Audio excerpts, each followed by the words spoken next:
প্রিয় এভরিওয়ান, বর্তমান প্রেক্ষাপটে এই বর্তমান যে আবহাওয়া এর সাথে তাল মিলিয়ে চলাটা আমাদের পক্ষে খুবই কষ্টকর হচ্ছে। বর্তমান যে বাংলাদেশের মানুষের যে প্রতি মুহূর্তে কিন্তু এখানে যে আবহাওয়ার একটা পরিবর্তন হচ্ছে দেখা যাচ্ছে, আজকে বৃষ্টি কালকে আবার রোদ। এই রোদ এবং বৃষ্টির মাঝখানে মানুষের আবহাওয়ার পরিবর্তনের সাথে সাথে মানুষের যে শারীরিক বিভিন্ন রোগ, এগুলো কিন্তু মানুষ আক্রান্ত হচ্ছে। এরই প্রেক্ষিতে আজকের যে তাপমাত্রা বাংলাদেশের, এই তাপমাত্রার কিছু বিষয়টা আপনাদের সাথে শেয়ার করি। আর এই তাপমাত্রা দেখার জন্য সর্বপ্রথম আমি একটু গুগলে প্রবেশ করি। আজকে বাংলাদেশের যে তাপমাত্রা এটা কতটুকু অবস্থায় আছে এটা আপনাদের সাথে একটু শেয়ার করি আর কি। আজকের তাপমাত্রা দেখার জন্য গুগলে যে চার্জ অপশন আছে, এই চার্জ অপশনে গিয়ে আপনি লিখতে পারেন আজকের তাপমাত্রা কত ডিগ্রি সেলসিয়াসে আছে আর কি। এটার দেখার জন্য আমি চার্জ অপশনে ট্যাপ দিলাম সর্বপ্রথম।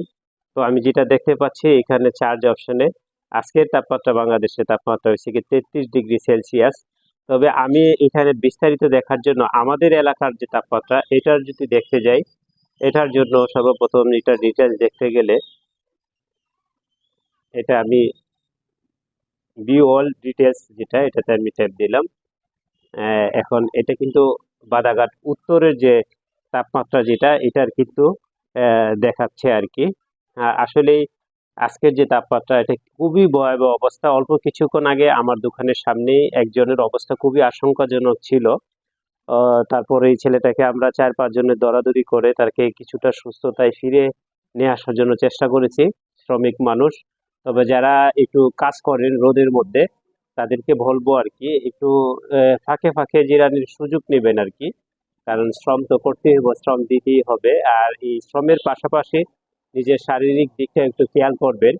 কারণ একবার অসুস্থ হয়ে গেলে 3-4 দিন আপনার কাজ থেকে বিরত থাকতে হবে। সেজন্য শরীরটা মোটামুটি সুস্থতায় রেখে আপনি কাজগুলো করার চেষ্টা করবেন।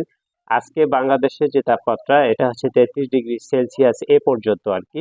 পরিবর্তন হতেও পারে। তো ওই বিষয়টা আপনাদের সাথে শেয়ার করলাম, কেমন লাগলো এটা অবশ্যই কমেন্টের মাধ্যমে জানানোর চেষ্টা করবেন। তাপমাত্রার সাথে সাথে মানুষের যে একটা পরিবর্তন, রোগ জীবাণু যেটা আক্রান্ত হচ্ছে, এই জন্যই কিন্তু বারবার বলছি আর কি নিজের শরীরের প্রতি একটু শারীরিক যে এটার প্রতি একটু খেয়াল দৃষ্টি রাখবেন। খেয়াল দৃষ্টি রেখে আপনি আপনার কাজগুলো গুছানোর চেষ্টা করবেন। সবাইকে অসংখ্য ধন্যবাদ।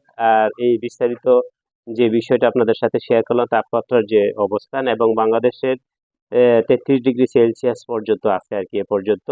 আর এই বিস্তারিত ডিটেলসটা কিন্তু আজকে দেখতে পাচ্ছেন, এটা হচ্ছে বাদাঘাট উত্তরে যে তাপমাত্রা সেটা কিন্তু গুগলে আপনাকে ডিটেলস দেখানোর চেষ্টা করেছি।